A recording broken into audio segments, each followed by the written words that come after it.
It's been a month. If I can remember how to do this. Elmer, it's your time of month. Figure it out.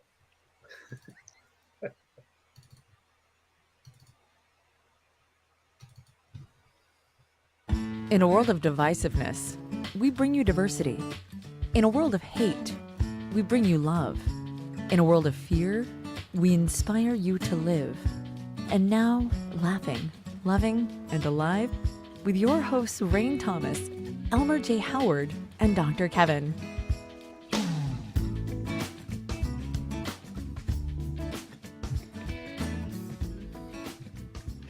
Hello, I am Rip Van Winkle. I love Rip Van Winkle. Okay, well, I am Humpty Dumpty.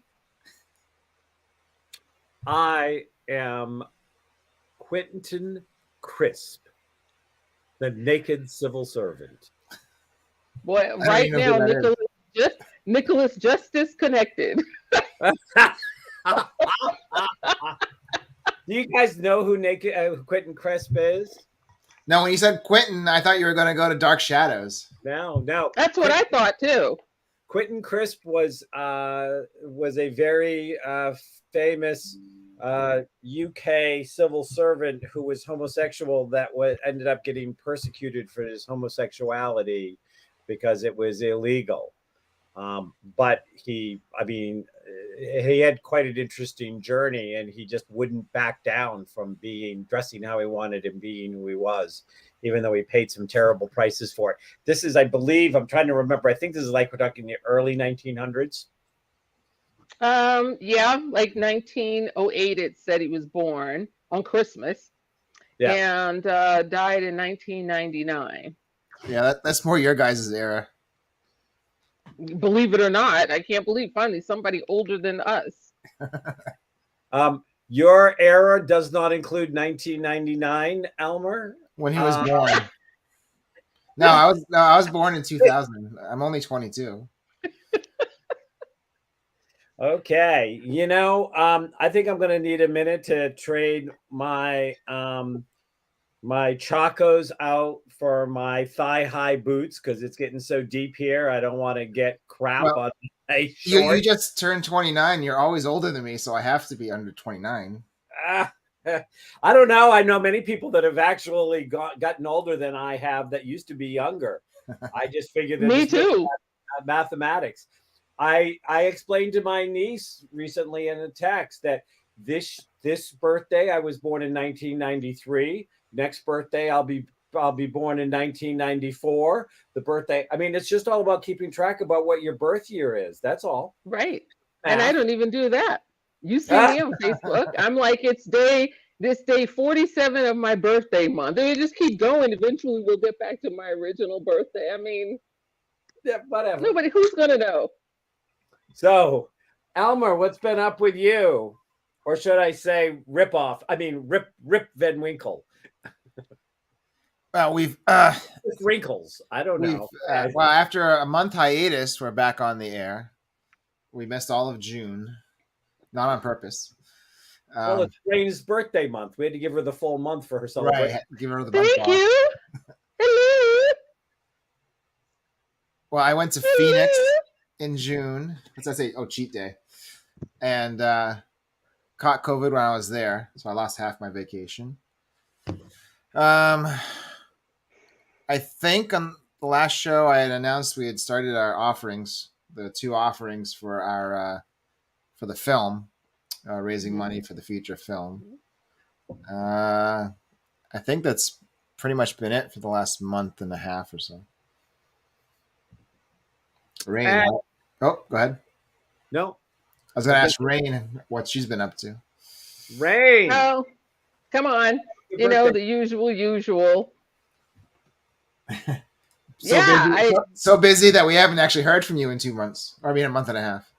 Yeah, pretty much. I was I don't even know what I was doing. That's the really scary part. I had a couple of ads that I did. One is for a company out of Tel Aviv, and another one I did for a company out of Dubai. And I actually went on a clinical trial. I'm still on clinical trial, 6 months, because the hot flashes were averaging 87 a week. And they they're like, you have to be horribly uncomfortable. I'm like, I'm homicidal at this point. Right. So somebody needs to do something. So I haven't worn a watch since I was like 20. And so I have this watch that goes on for just 7 days. And I go back every couple of weeks for blood work because we don't know if I have the actual drug or the placebo. But it's a real thing. It's been eye opening. I don't like testing drugs, but this is so uncomfortable that I'm like, let's just give it a shot. I don't even know what else to do. And something super, super happened. I had a crown put in, but my dentist is amazing. He's spiritual, but he's also that New Yorker that will go outside and fight with you. Like he's that guy, fourth generation dentist. And he kept sending it to a company in another state, and they kept sending it back broken. Like they wouldn't, for whatever reason, saying it was as good as it gets. And he says, you know what? I have a guy that owes me a favor here. He has a local lab. So if I go there Tuesday after 3-4 months, and he actually put the crown in, but he shows it to me before he puts it in. In my honor, he had them put, it's a heart shape breast cancer ribbon engraved into the actual crown. Nice. Ooh, cool. Yeah, very cool, very, very nice. And he said, for everything you do. And I was really excited about that because he's a great guy. So he's Now, kind of like my road dog dentist. so now do you walk around and to everybody and be like, hey, look at my. No, I get enough weirdos. Do you? I know we haven't been off this show that long, Elmer. You know all the kooks that I get. I mean, I've got a couple Hey, out you there can, on you can sell Instagram. pictures. Sell pictures of it. They would probably think I'm doing like tooth porn or something. Well, it is you, Rain. It is. It totally is. Ah. I know it's me. I don't even fight it anymore. So that's what I've been up to. Got some great things coming up. At least I hope I have some great things coming up. I'm ready. I'm ready for this year is over. Yeah. So as Humpty Dumpty, I'm studying myself on the wall. And Dr. Crisp, what has been going on in your birthday month? Well, I've been a little crispy. Mhm. Now, so there's been a lot actually since we were last on air. I went to Portland, Oregon for 10 days to be a delegate from my church for the Unitarian Universalist Association's General Assembly that they do once a year. And wherever we all gather, they have a local church say, what is the cause you would like us to support while we're here to help you as a local congregation? They had chose a climate change, a climate justice protest that we said that, I mean, we raised money for them while we were there for climate change justice. And we were, said that we would come to this like rally thing protest. But we were there over when the Roe v. Wade thing got overturned. So I'm here at the Oregon Convention Center, which is huge, with 1,500 UUs in person and another 1,500 online. And so that Friday night, a couple hundred went to promote the social justice, and another 500 or 600 went to the streets with the people of Portland to protest. Wow. That's why I love my church. I mean, I love my denomination because it's very, as our president says, we're not a casual faith. We're out there living our principles and demanding justice for all, whether, So that was a very interesting, intense 10 days. And then I came back to go into my birthday month, which the first 4 days were just nonstop. Nonstop what?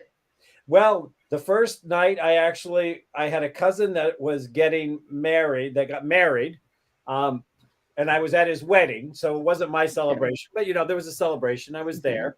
I got a job offer. The DJ, at the end of the night when I went to talk to him, offered me a job to come to all of his events and to get people up on the floor, keep them on the floor all night long. He gave me a 5 out of 5 as best dancer on the floor and wanted me to come to all of his events and make them more energized. It was a very diverse crowd. And I'm going to take some bragging rights here because I was talking to a bunch of people that were at a table that were a very diverse group. My cousin is a very interesting man, and so is his now wife. And we were talking and we were chatting. And in fact, I was talking about the stuff that we're going to be talking tonight's guest about, which is an announcement I don't think I made. I was waiting to make it on air, so I'm going to make it tonight. Right? I don't think I've announced this. And I was telling him that my birthday was coming up in a few days, being born on the 4th of July. And the guesses around the table were between 48 and 52 as to my age. Close. Not 29. But also, I can say I'm actually okay with it. I just turned 62. So, when people are shaving a decade off of you, I don't know. Maybe it was because when I was dancing to the with the little boys and girls that were as part of the wedding party, I got down on the floor and I was doing push-ups and dancing with them. So instead of lifting them up to me, I went down and was like dancing on the floor with them, doing push-ups. I don't know. Whatever it was, they were like, "No, you're not in your 60s." I said, "Yeah, actually, I am. This is what the 60s can look like." If you take care of yourself. Exactly. And the next day, I had friends that kidnapped me, which was fabulous. They plotted and planned with Jeff, my husband, and I got taken to Wicked, one of my favorite musicals. Mm-hmm. And then we got to go out at a really nice dinner in downtown Boston. And then on Sunday, I had a birthday party, and Elmer came down on Saturday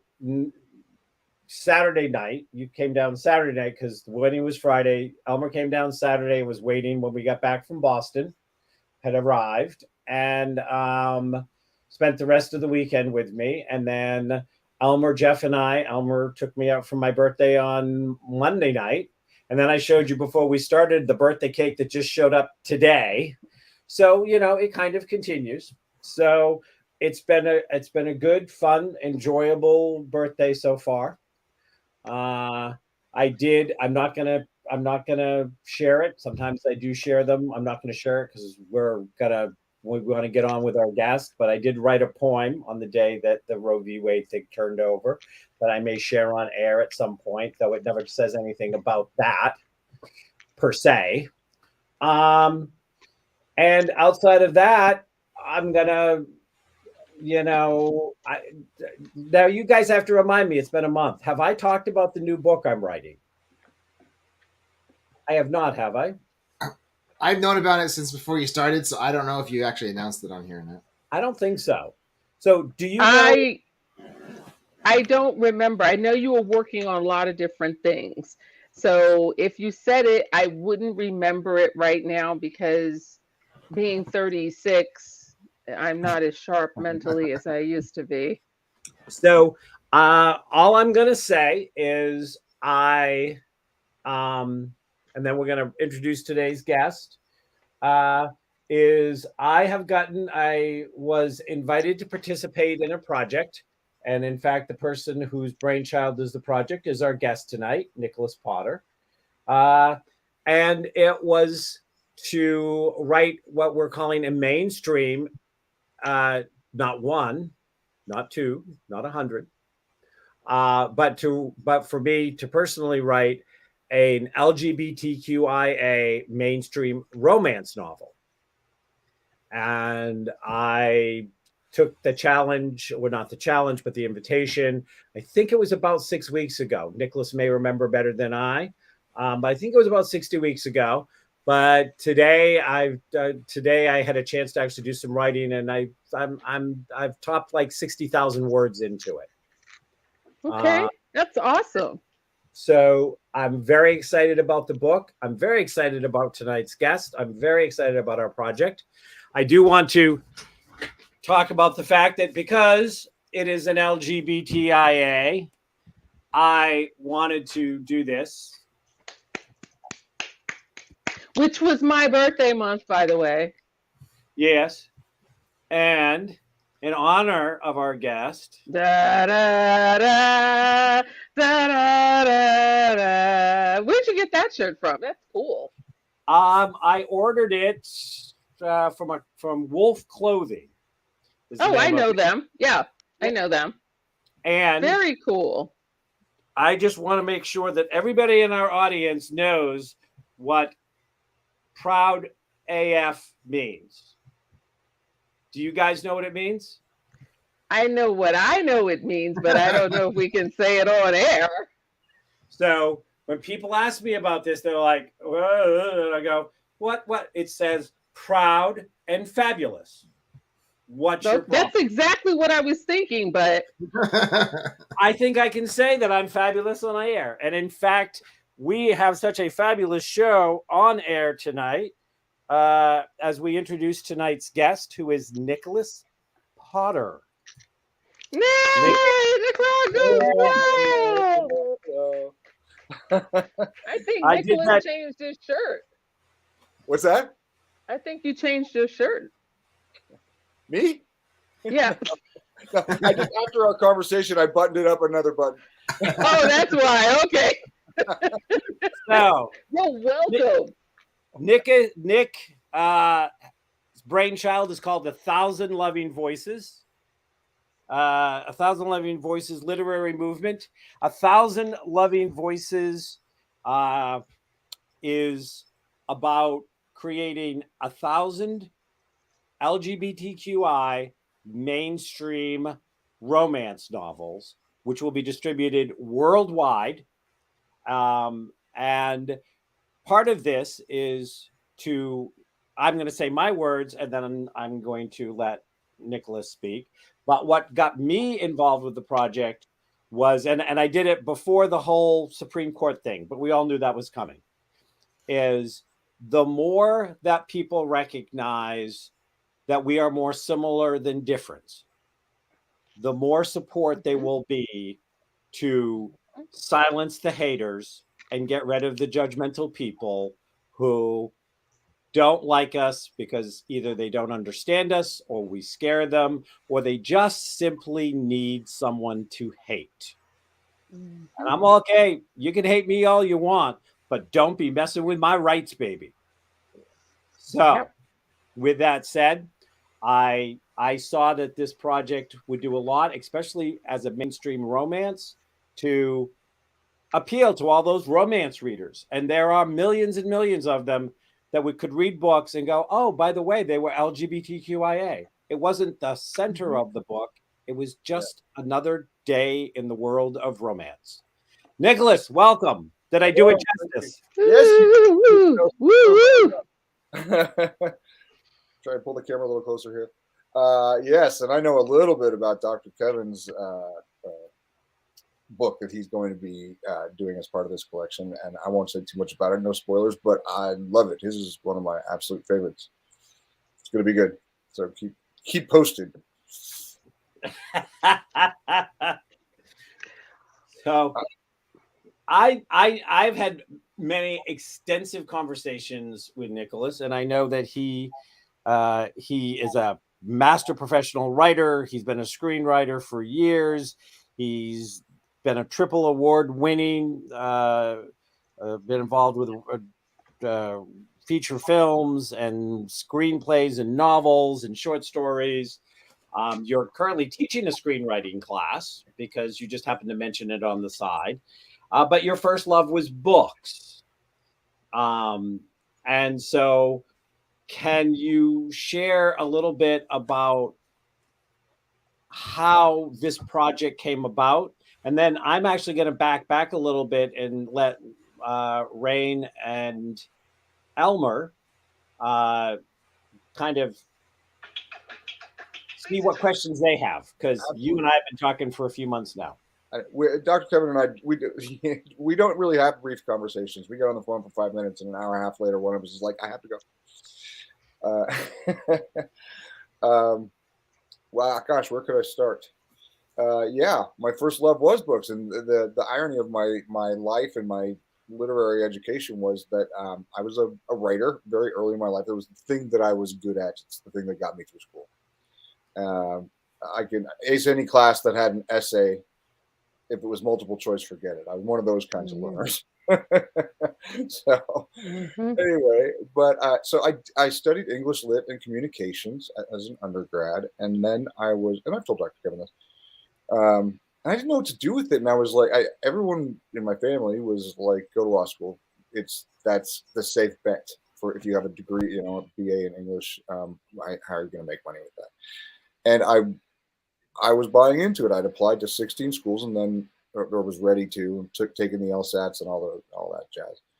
And I was blessed with a sailing around the world trip from Bahamas to Seattle in my junior year that kind of changed my life and the way I think about everything. And I was just like, you know what? I can't spend my life in a law office. I can't do the safe thing. I will die. My spirit will die. So on a whim, I applied to a master's program in writing, and it was really was a whim because I didn't expect to get in at all. So that was at USC, and I got in, and I was like, "What? How is that even possible?" Because nobody gets in here. I was like, total computer error, but I took it. I was like, "Great, I'll see you in August. I'll be there." And while I was there over the course of that degree program, USC is kind of the Hollywood darling school, so it shoots you out necessarily into Hollywood and screenwriting and filmmaking and that whole part of the that whole type of writing. But I still stayed in love with books. I still was in love with books. In fact, I petitioned the committee to let my thesis be a novel because so to me, sometimes the story tells me what medium it wants. Sometimes I don't feel like as the writer, I really even have the choice. So thank you, Dr. Kevin. So what I wanted to do for my thesis was a novel, and I got a few frowns, but they let me do it, and that was the first full-length novel that I ever wrote, and it was kind of an off the beaten path romance. I just like writing about people and the human condition and how we connect with each other and how we communicate with each other and how we fail to connect and communicate with each other. So anyway, I wrote this book. I was super happy about it. I loved it. And then it kind of got shelved because my professional life went into a different direction, into movies. And when this came up, gosh, don't let me ramble, guys. You can ask me anything, jump in. I think I was telling you before we were on air that I recently took an 8-month kind of wellness. I took some time from my life, and I chose Thailand, and I went to Thailand and took care of myself at a fitness resort and did some thinking and studying and took time sitting at the beautiful beaches. Hot, as I was griping about earlier. I'm usually griping about being hot, by the way. So me too.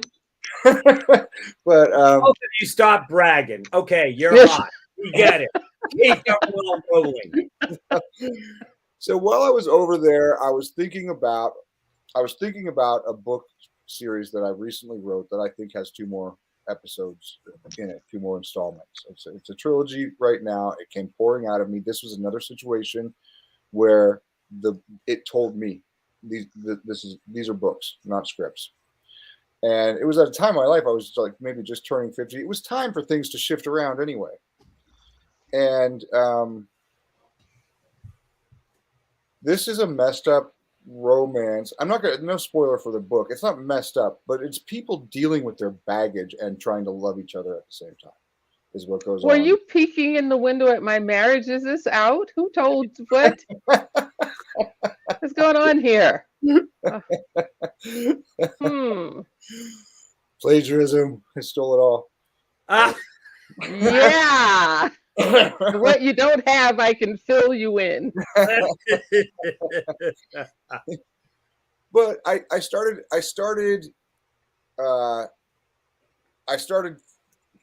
looking more and more at what goes on with LGBTQIA plus romance books and why they're not getting picked up and enjoyed by people in the mainstream. If I can pick up Romeo and Juliet, which by the way has its own overtones, I can tell you that story another time. But let's pretend it doesn't. If I can pick up Romeo and Juliet and absolutely love watching these two fall in love, these two straight, so-called straight star-crossed lovers, why is the mainstream literary marketplace not picking up LGBTQIA plus literature and enjoying it? And like Dr. Kevin was alluding to, going, this is a great story. Who cares what the gender identities and sexuality is of the characters? Why has that not happened yet? So I thought, okay, well, maybe these stories are trickling into the mainstream marketplace too slowly. One book here, one book there. Brokeback Mountain, that was 20 years ago. Have we seen another major feature like that since? No, it's happening too slowly. But maybe if we get 1,000 writers together and we create this amazing, immense, well-crafted collection that we deliver to the world, 1,000 books strong, that is all about LGBTQIA plus romance, and not so much about lifestyle, but about or sexual freedom, or just keep it about the love and the romance and what it feels like when you can barely breathe when somebody walks out of the room because you're so in love with them. But let's do that. Let's get 1,000 books together that show this, that show this part of our love stories, and release them to the world with kind of a big boom. I think it's going to be hard to ignore 1,000 very emotional and sweet LGBTQIA plus love stories. So that's where we went. So I just, I think Dr. Kevin and I might have this in common. Sometimes I get an idea and it just feels right. And I'm like, that's it. That's what I'm doing. That's what I'm doing now. And I came back to the US. So I was futzing around with it while I was still in Thailand, but and kind of fine tuning it and what I want to do and what I want to offer the people who participate and how I want to publicize it. And I was doing all the legwork of, okay, what am I offering here? And I was designing the program. Once I got back to the US in March, feels like a year ago, by the way, but I miss my beach time. I can send you some heat. Then you have something else to complain about while you're doing that. Oh goodness, no! It's 90 degrees here, and I'm dying. I can't handle anything. I really can't. I'm such a North Bay boy. I always laugh because growing up in this perfect climate actually destroys you for living anywhere else in the rest of the world, because I am freezing with 3 jackets on if it's less than 50 degrees Fahrenheit, and like sweltering and feeling like I'm gonna die, like woe is me, if it's over 90. So I'm really it's very hard to be me right now. Okay. I have something for Nickolas. Okay, so I have a couple of things, actually, believe it or not. So I believe it. the first one, I know you're saying releasing like 1,000. That's a great idea, because I don't know if you remember the writer Zane many years ago, because there was that same argument. And she was like, there are no books out there about Black love and Black sensuality and just love be love. And she did this whole sensual, like everybody ran out to get her stuff. She dropped all these books at once, and her name is Zane. And then they tried to say that she was perverting the love. Hey, Carolyn. Perverting the love with these stories. Like people take it and twist it, because that's what people do, right? They can't just read it and enjoy it and accept it. So, but she had a really long run, and I read some of her stuff. after I read the second or third one, they kind of all started to seem like the same story. But I was glad that she actually put it out. So when you're talking about putting, this 1,000, you and Dr. Kevin and some of the other folks, what is the timeline and what are you hoping to achieve? What is the timeline? It's a very good question. So we're going to have now, after consultation with a good friend of mine, there's a bunch of stuff going on with this project, and it's always evolving. And we're actually it's good because that's the stage we're in right now. We are going to. Originally, I was feeling like I should hold off and wait until all 1,000 books were ready and release this massive project all at one time. But now we're going to have rolling release, and I think we're looking at like hopefully the first 20 books ready to release to the world by Valentine's Day, and I very much want to do Valentine's Day. Speaking of normalization of LGBTQIA love, and not Pride Month. This is about love stories, and this is about the love. So the release date that I've chosen is Valentine's Day 2023, and if we do not have our core group together by then, we're going to just bounce that to February 14th, 2024, because it's much more important to do this right than to do it fast. Mm-hmm. Mm-hmm. And one of the things I want to say, because I'm, as Almer clearly knows, and as Nickolas is learning, and I think you figured out about me, Rain, that when I'm like Rain, I'm like you. When I get passionately connected to a project, you don't get a little piece of me. All of me shows up. Oh, Right, Rain? oh. So, Nickolas and I have kicked some of this back because, as I don't actually know how much of our audience is aware of the fact, but, I'm on my 23rd or 24th book that I have out now. So, but I had never done a romance, and romance was one of my bucket list, because I have a bucket list that says I want to do at least one book in every genre. And so I love that. Once the romance is done, I will then have a murder mystery left, and I think that's it. I think I will have hit at least one book in every genre at that point. So thank you for all your kind comments, Carolyn. I am seeing them, but Check is in the mail. Check is in the mail. Yep, and it has Rain's signature on it. So make yes, it does for sure. But is part of this. You were talking about the Zane thing, and the beauty of having all of these different authors is it's not going to end up being like the same story told over and over again, because it's 1,000 different stories. Yeah. And when Nickolas and I were talking, I was really like, I would love to see this be a rolling, like put out those first books, but then like 100 books every month, more or less, until they're all out, so that, and that might be too aggressive. And I'm not speaking for Nickolas, nor am I trying to talk him into anything here. But I think the fact of being able to just keep on kind of putting these out, and now you also are giving, because I'm one of the authors. I think I was six or seven or something of who accepted the invitation. Yes. Number 7, lucky 7. Lucky 7. Is that we want everybody to tell their stories. One of the reasons I wanted to have Nickolas on as a guest is I know we've got LGBTQIA people out there who have written or have a book in them. Mm-hmm.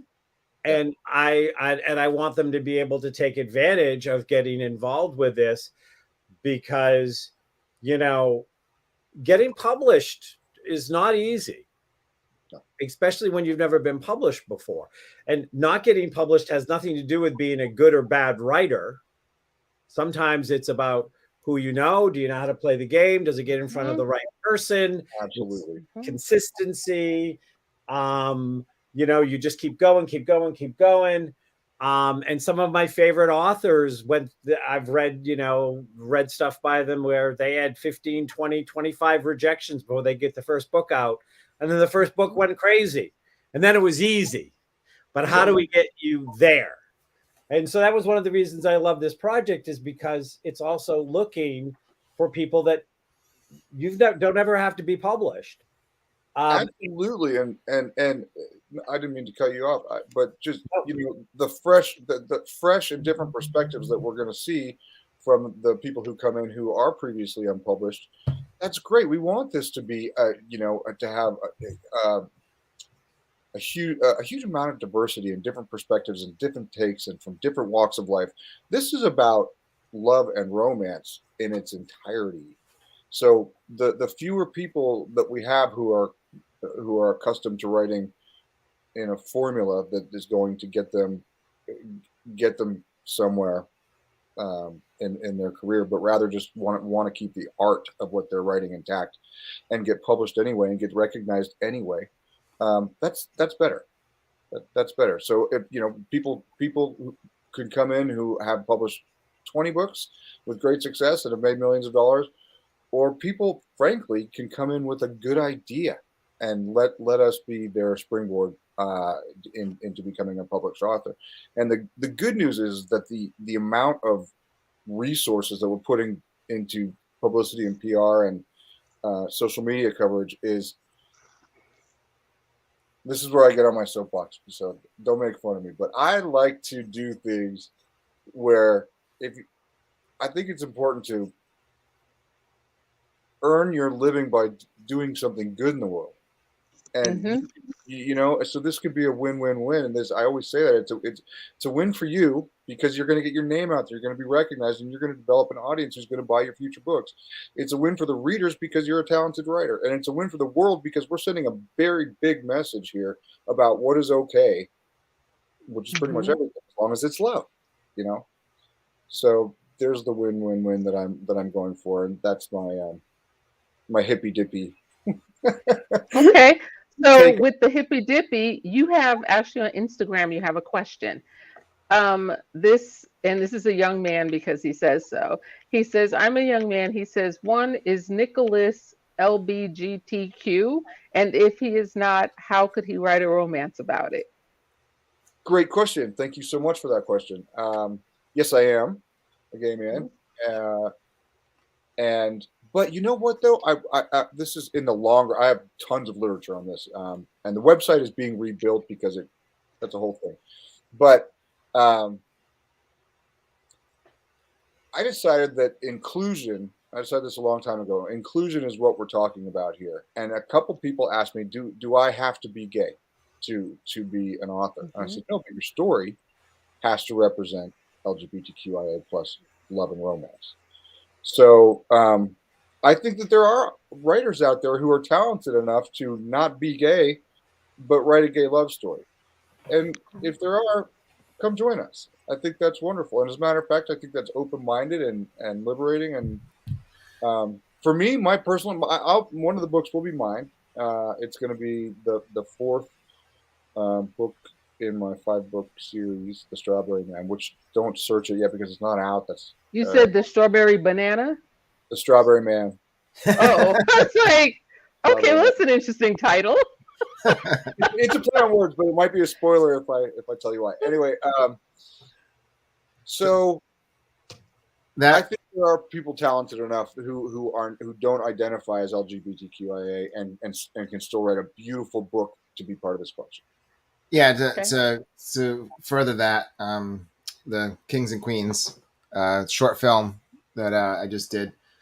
My writer, she's a straight cis woman, and Kings and Queens is a gay, about a lesbian who wants to be a drag king, and what does that look like, as well as going through a breakup and all this kind of stuff, and and she is a fabulous writer. And so, what I always believe in, because one, I'm not, I'm part of the community, but I'm not a lesbian and I'm not a drag king. So even from my perspective, I'm like, I want to make sure that we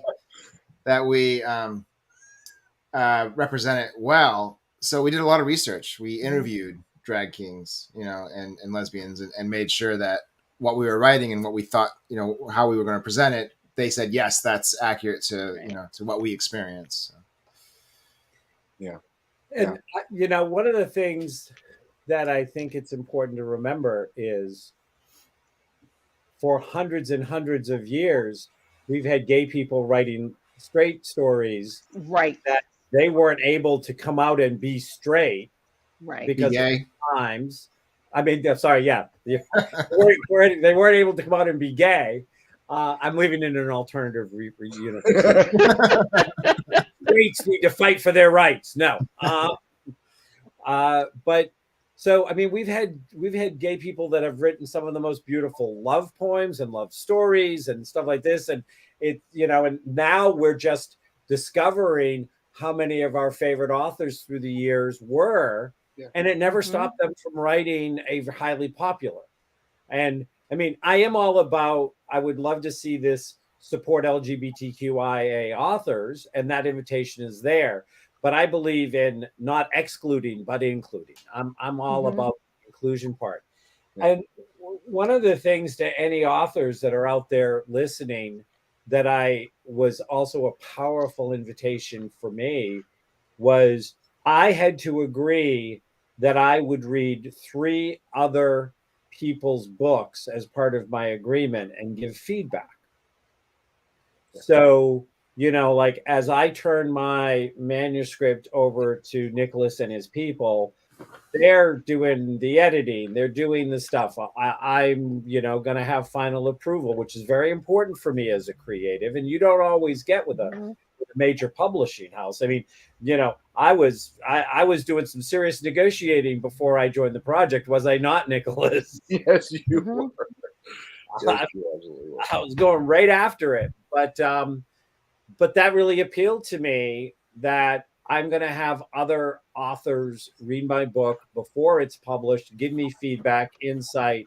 And I just thought that was wonderful, that's a wonderful additional support, especially for somebody who is out there and says, I feel like I can, or I've tried, or I've got one going, but there's that insecurity. How do I know it's good? I mean, I showed it to my mother. She liked it.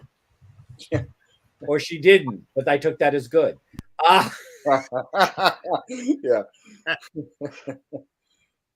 Well, I think that's it. Thank you for bringing that up, because there's so much about the program. I mean, this program is pretty well thought out. Quality control and self-publishing, and people may think, well, why don't I just write this book myself and throw it up on Amazon and see what happens? Well, quality control, and people know that. People know when they are buying the first book of a previously unpublished author on Amazon.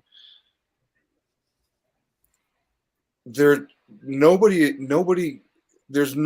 has necessarily said this book should be published. It may be a vanity project. It may just be, and I hate to say this because I don't think this is true of most Amazon authors, so please don't take me as an Amazon hater. But seriously, there's nothing to stop me from writing a book with a crayon and publishing it on Amazon. But that's not what we're going for here. We want a group of people who are willing to support each other by giving honest and useful critique to each other before their book gets out into the world. I also look at it as it's a way to connect with a community that you're going to want to stay in touch with over time.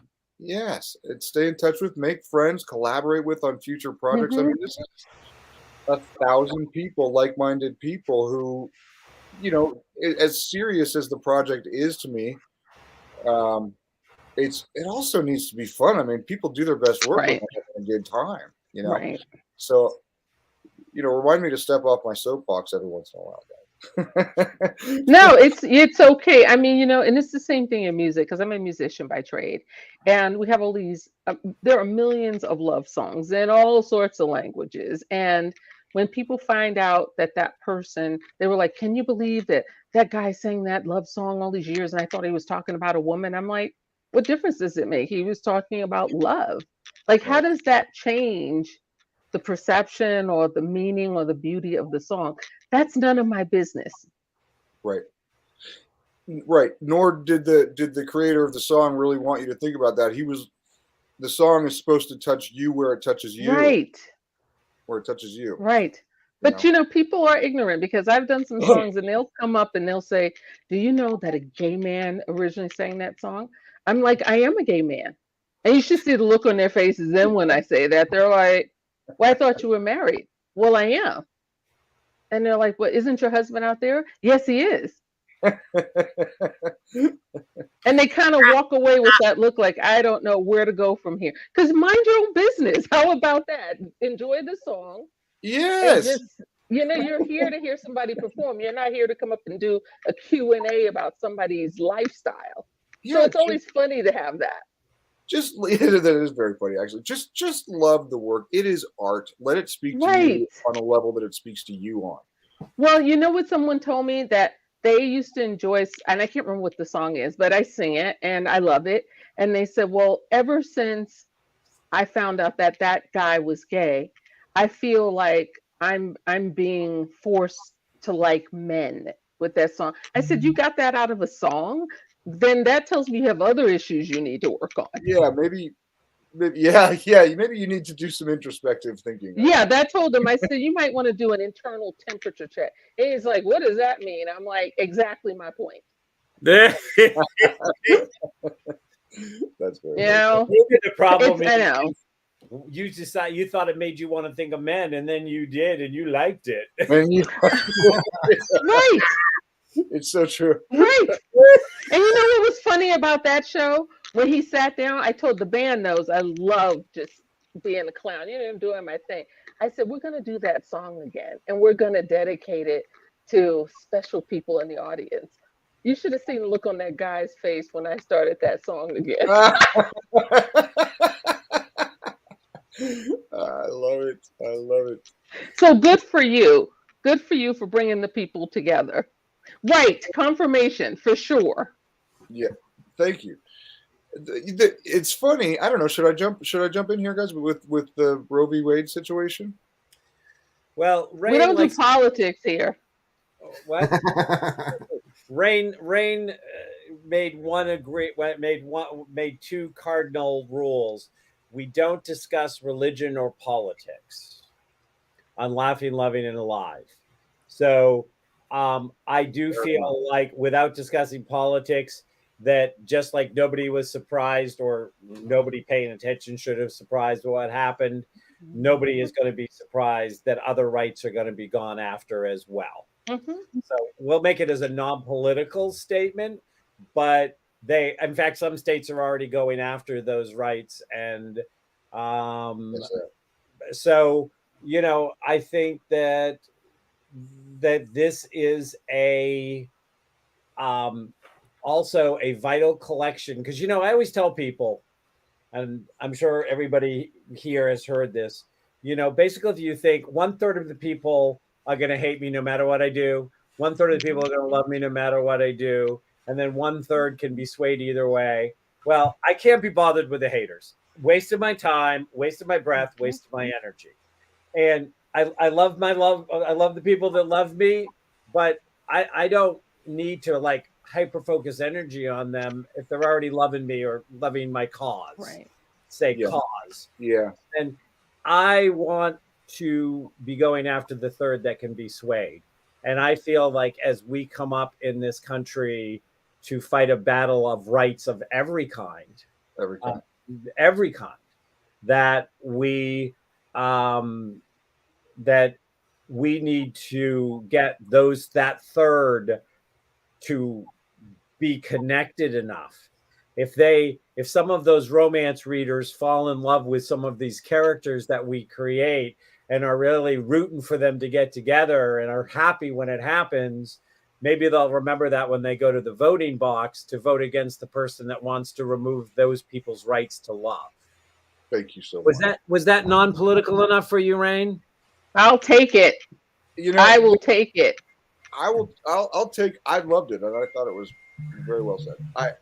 The funny thing on a kind of a spiritual cosmic thing about this is this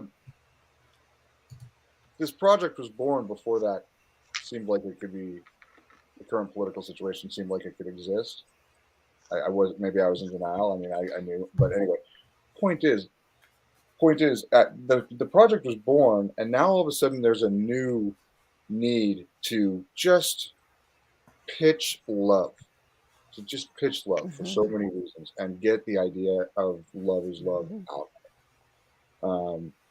There are a lot of reasons to get people to start recognizing that it is what the stuff that we're writing about is just as beautiful as straight romance.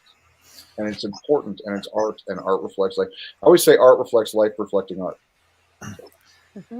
So we have 10 minutes left, so there's two things I want to do. First, answer Caroline or Carolyn. She said, Elmer, what are your thoughts on all this? You seem shy. If you've seen any of the shows, I don't do a lot of talking. I'm more the tech guy. I pipe up when I have the any questions or comments, but I usually just listen and do the tech and handle the comments and whatnot. And two, because we're running lower on time, I want to make sure we get this, talk about the webinar that's coming up for this project. That was on my list too. So Okay. But thank you, Elmer, for bringing that up. And I want to remind people, and then I'm going to turn it over to you, Nickolas, to talk about this webinar. So you can tell them, like, when is it going to be? July 31st. What time? 3 p.m. Pacific Standard Time. Where can I find out about it? The link will be in the chat line and under here. And if you want to get that link or ask him questions, we have in the description his email, but it's 1,000lovingvoices@gmail.com. But I'm going to let Nickolas tell you all the details. I don't want to stamp on his detail thing. But remember, I want to ask Rain and Elmer, why did this podcast get started? What was the impetus for? Because Nickolas doesn't know. I don't know. You want to tell him, Elmer? Well, it was Rain approached me after we did our another short film called Loving Martin, which was based on a true gay story that happened out in Phoenix. And you had a lot of things about how people don't have the water cooler talks anymore, and how people don't just get a chance to get together and talk about love, laughing, being alive, and all the positive things about life.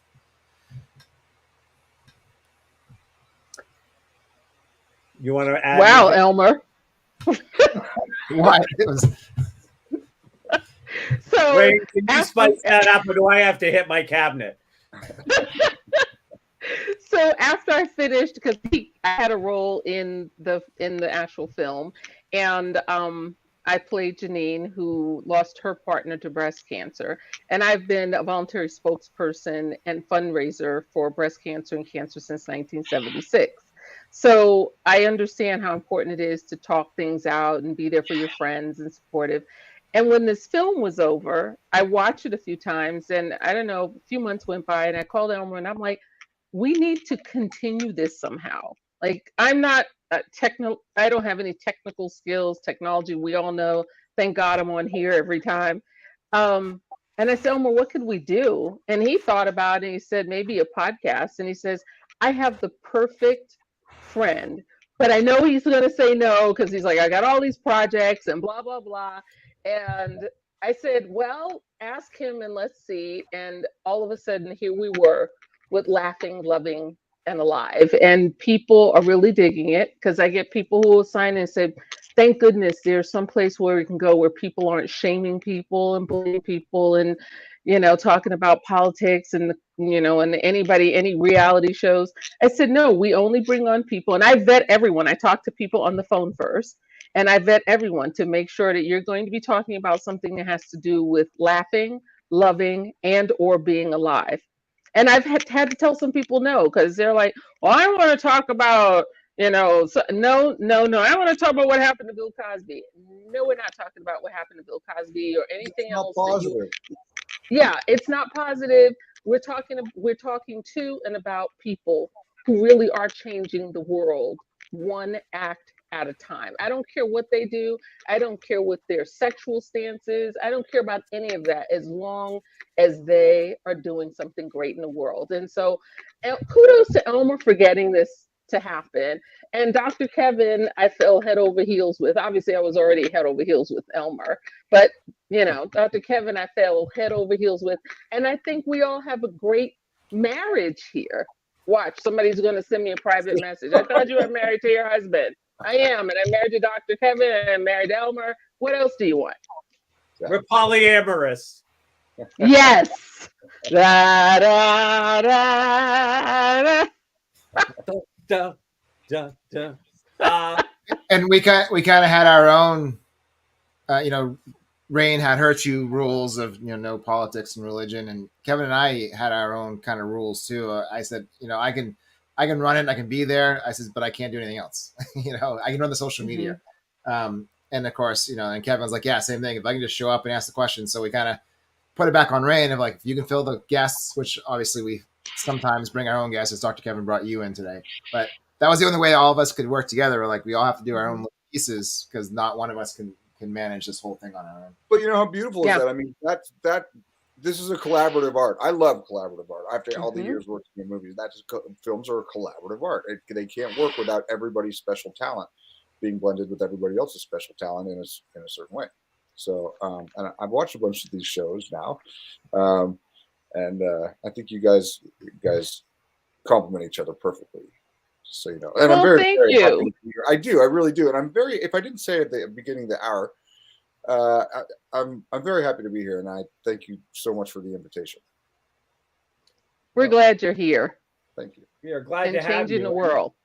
And at some point, coming up closer to the end of the year, as we're seeing what's going on, we'll have you back on to see. Are we going to see this in February of 23, or are we going to see it in February of 24? Because I mean, we need it now, but we're going to need it then too.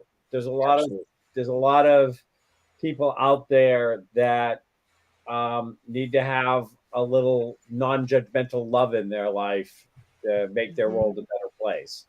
And absolutely, and thank you for saying that. And this project has become so large. We're doing things. We're even like we're putting $2 million into a scholarship fund to make sure that there's education for future LGBTQIA writers. So the amount of literature LGBTQIA, it's a cumbersome thing to say, but LGBTQIA plus literature keeps making its way in an ever increasing way into the mainstream literary marketplace. So there's a lot, and that is why we're doing this webinar at noon Pacific time, 3:00 Eastern Standard Time on July 31st. 3:00 for you, right? Yep. Yes. Yeah, you got it. You're right. Yep. And that'll be on July 31st, and we'll go for a little while. And one of the main things, please attend, because if you're a writer or even somebody thinks you kind of have a story rumbling around in you, something to say, definitely attend the webinar, because I want to tell you all a lot more about the project, but I also, the webinar is super important to me because I want to listen. We need more participants. We want more participants. We want all kinds of different participants. And I need to know what is exciting to people about this project and what isn't. So I can, that's the beauty of this time right now in this project, is that it's not set in stone. We're still shaping it. So people who get involved now, like Dr. Kevin, they're going to set the tone for another 900 writers, so we can serve them the best possible way that we can. So it's a very good time to get involved. And if you have questions, you can also, of course, write me, but do attend the webinar. Awesomeness. So we got less than a minute left. So on July 24th, we have Zen Benefel. He's a cognitive scientist. I talked to him. Dr. Kevin is going to have a field day. And we didn't get to announce this because we took June off inadvertently, but June 12th would have been the start of our third year. We're in our third season now. Congratulations. Well done. Woo! in my birthday month. There you go. Any final comments in the last 30 seconds? I'm planning on being on the July 31st call. I know that Nickolas is tentatively inviting some of the other authors. I don't know whether any of them will actually be there or not. But if you are an author who is looking to get published or has been published but would like to get something published that you haven't been unable to get published, or you got a story inside of you, if you show up on the 31st, actually Elmer is going to be there and lending his tech skills. Thank you, Elmer. I'm going to be there talking as one of the authors that's doing the program, and Nickolas is going to be cracking the whip. That's right. Ooh, now I'm really intrigued. I'll send you the link, Rain. And but I just think it's perfect that this show came out of a gay love story, and now we're talking about how we're can use our megaphone to support this 1,000 Loving Voice LGBTQIA romance project to get a lot more romance in the world. Yay! So Nick, thank you for coming on. Stick around as Elmer signs us out. We usually just do a little post wrap. Thank you everybody for attending. Carolyn, thank you for all your very nice commentary and things like that. And hopefully we'll see you in a couple of weeks. And Rain, do you want to do the pre-out?